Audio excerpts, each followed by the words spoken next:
welcome to the Kebab Club kitchen, and this is where all of the products are developed and the recipes are made, and this is where I test and trial and write all of the recipes that are on our website. So we're kicking off with the very first recipe that I ever wrote and posted on our website, which is a chicken thigh tray bake. So I'm going to take you through step by step. We're going to do a cook along of it and I'll show you exactly how I do it here at home in my kitchen. So we're going to kick off first of all with putting our oven on, getting it preheated. So put on the fan oven and I put it on 190 on fan. In this bowl here, I've got some skinless, boneless chicken thighs and I'm going to marinate them in our Chicken Shish Marinade. So I had a jar in the fridge that we'd already been using, so the marinade keeps really well in the fridge. There's only a little bit in here, so I've got a second jar that I'm going to be using as well. So usually we advise 1 teaspoon per chicken thigh. So I've got 4 chicken thighs in here because I'm making it for 2 people. So if you've got more, 1 teaspoon per chicken thigh, diced up. So we're going to go in, always give the marinade a good mix before you use it. The marinade already contains oil, so you don't need to be adding, if you're using chicken breasts for your pan frying, you might want to add a little bit of oil, but you don't need to add any oil to the chicken because we do already have oil in there. But that's why, because sometimes it can separate from the pepper paste, you just need to give it a little bit of a mix beforehand. So we are going in with 1, 2, and that's that jar done, so another jar. Mix. 3 and 4. Right, this is where you need to get your hands dirty and give it a really good mix to make sure that the marinade is completely coating all of the chicken all over, top and bottom. So we'll go in. We're marinating the chicken first, just so it's got a little bit of time to marinate before we cook it. You can prepare it the day before and marinate the day before, so it has a little bit of a longer marination, and so the flavour develops a little bit more. To be honest with you, most of the time I forget to do that, and I usually just use it straight away and cook it straight away, and you still get a really great flavour from it. So if, like me, you're a little bit less organised and you're not thinking too far ahead, you can literally marinate and cook straight away, which pretty much is what we're going to be doing here. You can see it's all really nicely coated. I'm just going to put that to the side because all we're going to do now is prepare the veg that's going into the pan, and then we'll be putting it straight in the oven. So I'm just going to place it on the side whilst we do that. Remember to give your hands a good wash. So now we're going to prep the veg. So in this one we're using sweet potato. It's not kind of always used in Turkish cooking, to be honest with you, but I have got Cyprus potatoes in there, but I've decided to use sweet potato because this is kind of like a sticky sweet dish that I've created. So it's kind of like a Turkish inspired hybrid. So I'm going to prep that. I've got a couple of red onions, I've got a red pepper, I've got some parsley, I've got some pomegranate seeds, pomegranate molasses, and we've got pepper paste. So this is the one that we use. You can get it from most international supermarkets. You can also get it online on Amazon. And we use this one, tatlı, which means it's mild, so it's not spicy at all. So we're going to start by preparing our sweet potato. We want it nice and chunky because sweet potato cooks fairly fast. So we're going to peel it first. And then we're just going to cut it into chunks and throw it in the pan. If you aren't a fan of sweet potato, then obviously you can use raw potatoes instead. I give them a little bit longer to cook, these sweet potatoes though. Describe that in a minute. Give your potato a nice wash.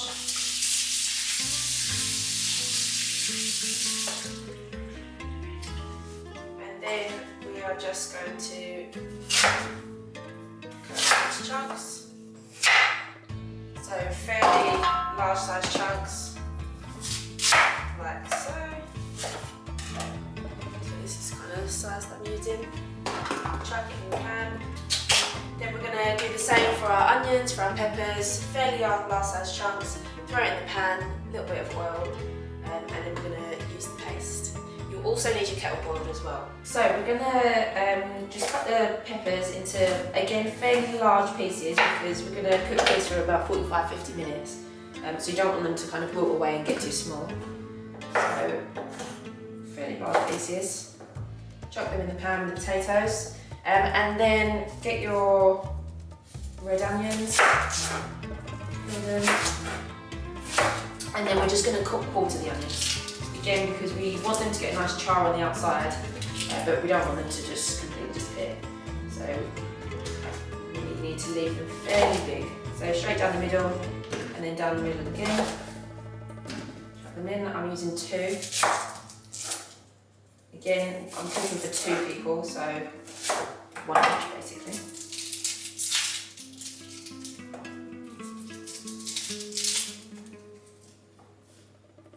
Straight down the middle.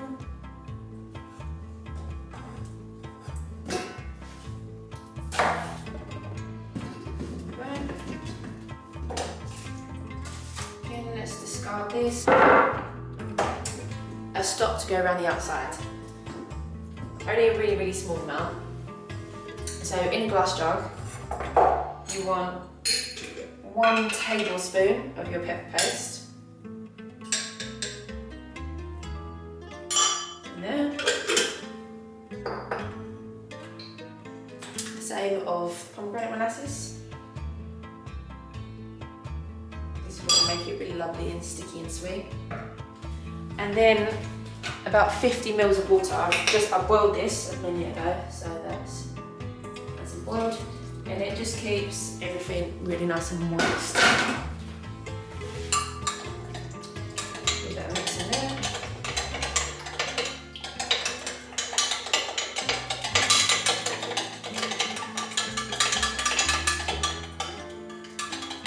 So although you don't need to add any oil to the chicken, we are just going to add a little bit of oil to the veg that's already in here. So we'll just get that on, make sure it coats it.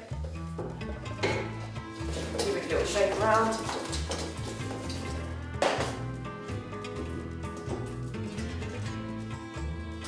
Then you're going to get your chicken thighs in. Okay. Just spread them out, find a gap.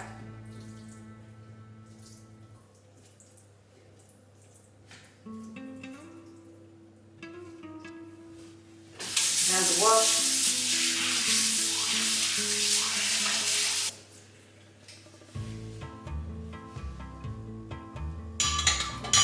I'm just going to add a little bit more water to that.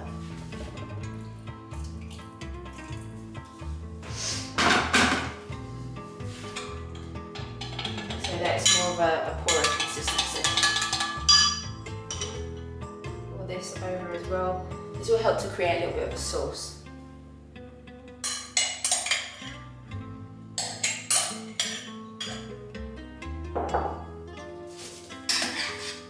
Give it a little mix in the pan. Make sure everything's coated. Delicious.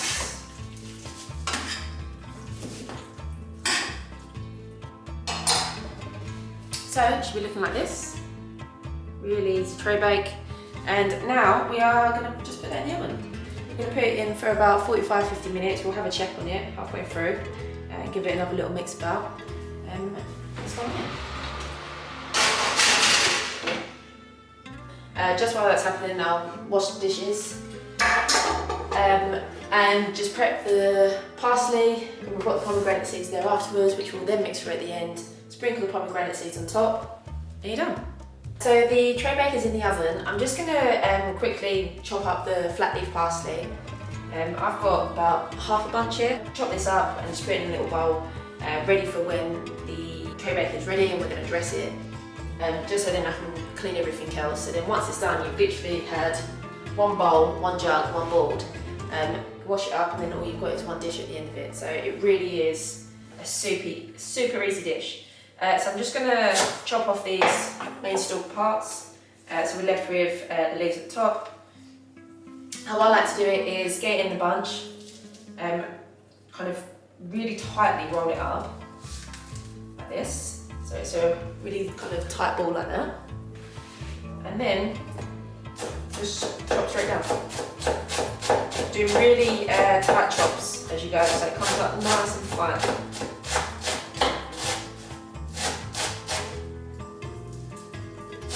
And if it comes loose, just do a little roll like that. Get it tight again. There we go. Stop there. Stop there. You can just go over the other way as well. You don't want to chop it too much because you don't want to bruise the parsley. I'm going to chop that in half.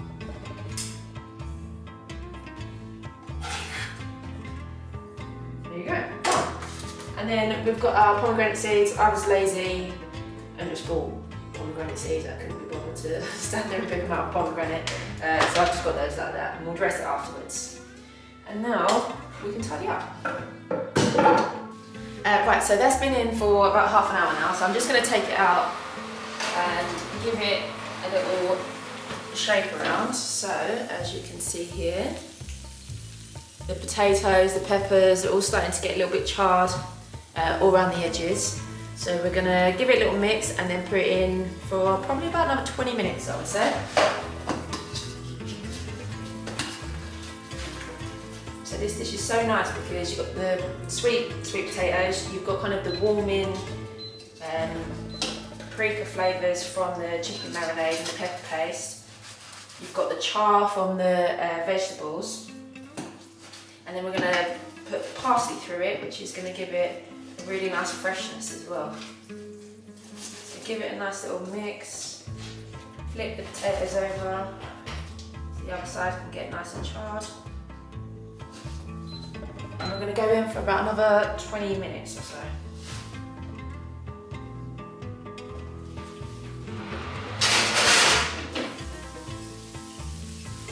So you can see here, it's all got a nice char on it. So if you can see what you'll see on your own when you make it at home, the chicken is literally like breaking up apart because it's just so tender, it's all flaking up. It's delicious. So we are going to chuck some of our parsley in. Some parsley over the top, and then give it a nice mix in the pan.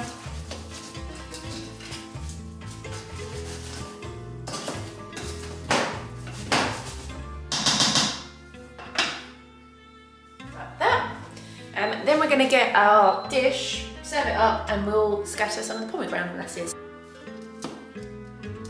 So now we've got our parsley mixed through. We're going to play it up. Potatoes will be nice and soft with a bit of crisp around the edge. You've got your peppers, onions, parsley. Really soft and tender chicken thighs. So I'm going to scatter with some pomegranate seeds. Like so. Over the top, add a lovely bit of colour. And I'm also going to have mine with some of our Turkish chilli sauce because I love everything hot. I am a big fan of chilli. So again, we eat our chilli sauce all of the time with everything. We go through so many pots.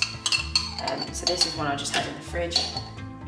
And for a little bit of heat, I'm going to drizzle over the top. If you don't like heat, then don't add the chilli sauce. You could add, which would go really nice actually, some of our Turkish garlic sauce. So there you have it. Sticky pomegranate tray bake with sweet potatoes, peppers, onions, and parsley, some pomegranate seeds and Turkish chilli sauce if you want it drizzled on top. So look how soft that chicken is. You don't even need a knife and fork. So everything is so charred, you get that lovely charred kind of smoky flavour, but also so soft enough that you don't even need a knife, that your fork will just cut through it.